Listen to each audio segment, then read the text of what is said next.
네, 안녕하세요. 10일 수요일 날 15장에서 18장입니다. 15장은 정한 것과 부정한 것 구별하기 네 번째입니다. 남성의 유출과 부정, 여성의 유출과 부정에 대한 것을 다루고 있습니다. 사람의 몸에서 나오는 것으로 인해서 부정해지는 것, 그것에 대한 것을 말하고 있는데요.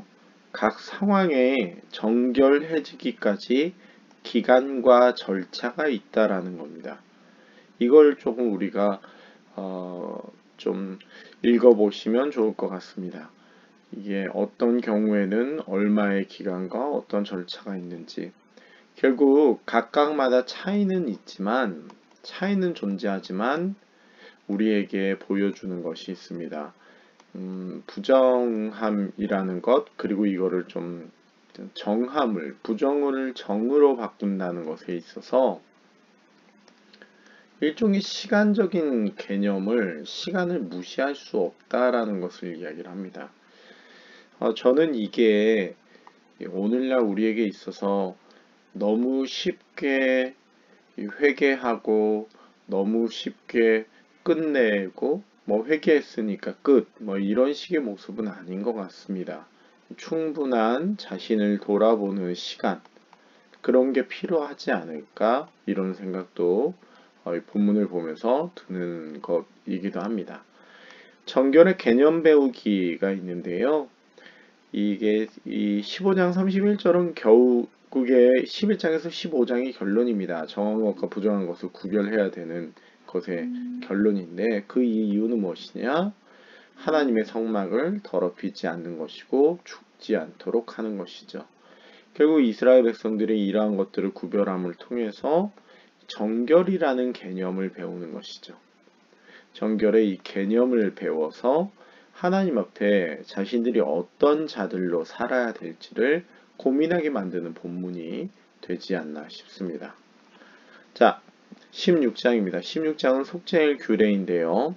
우리 속죄일의 절차를 한번 좀 살펴보시면 좋을 것 같습니다. 어떻게 진행이 되는지 하나하나 좀 상세하게 보시면 이렇게 마치 표로 정리하시듯이 그렇게 해보시면 좋을 것 같습니다. 처음에 누구를 위해서 하고 어떤 제물을 쓰고 어떤 식으로 하는지 이런 것들을 보시면 좋을 것 같고요. 이 속죄일 같은 경우에 상당히 좀 중요한 것이 레위기의 중심에 있습니다. 분량에 있어서도 이 레위기 전체에 있어서도 가운데 있기도 하지만 신학적으로도 상당히 중요한 곳에 있습니다. 이 속죄일이 필요한 이유는 5대 제사와 정과 부정의 구별하는 것들로도 해결하지 못하는 것들이 생깁니다. 우리가 아무리 집안을 깨끗하게 정리해도요, 먼지는 쌓이더라고요. 아무리 사람들이 그렇게 깔끔하게 해도 눈에 보이지 않는 먼지들은 조금씩 쌓입니다. 마찬가지예요. 5대 제사와 정과 부정의 구별로 열심히 사람들이 정결하게 하려고 해도 1년마다 한 번씩은 마치 대청소가 필요하듯이 이, 이 부정함이 쌓이게 되는 것이죠. 이것이 이 속죄일이 필요한 이유이기도 합니다. 또한 속죄일은 아사셀의 염소와 이 대속죄일의 경우는 바로 이제 예수 그리스도를 조금 이해하는 데 있어서 더 많은 도움을 우리에게 주게 되죠. 그래서 꼭 읽어보셔야 될 본문입니다. 자, 레위기의 구분에 대한 얘기 조금 해야 될 것 같은데요. 1에서 16장은 하나님께 나아가는 방법에 대해서 말하고 있고 17에서 27장은 하나님과 동행하는 방법에 대해서 이야기를 합니다.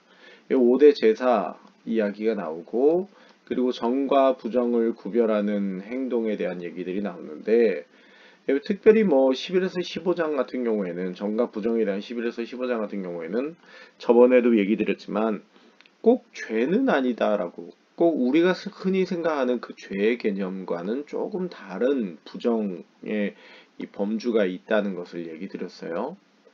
그런 부분들이 거의 좀 의식적인 부분들이 많죠. 그리고 이제 이런 것들을 주의하면서 이런 것들에 대해서 다루고 있으면서 이것이 있는 상태에서 하나님께 나아갈 수 없음을 얘기해 주고 있죠.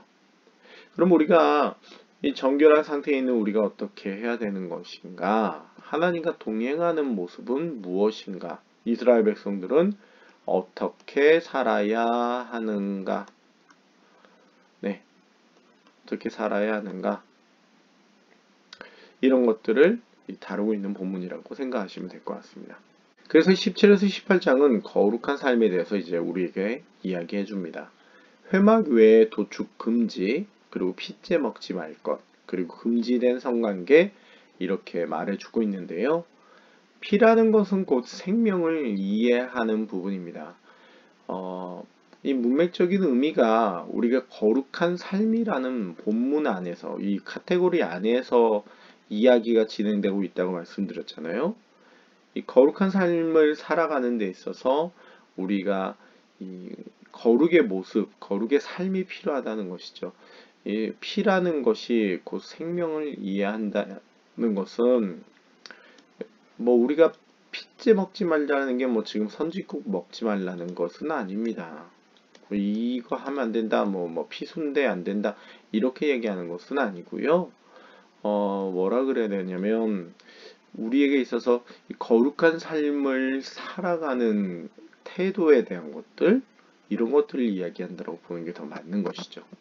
피라는 건 그 생명을 이해해야 한다라는 것이죠.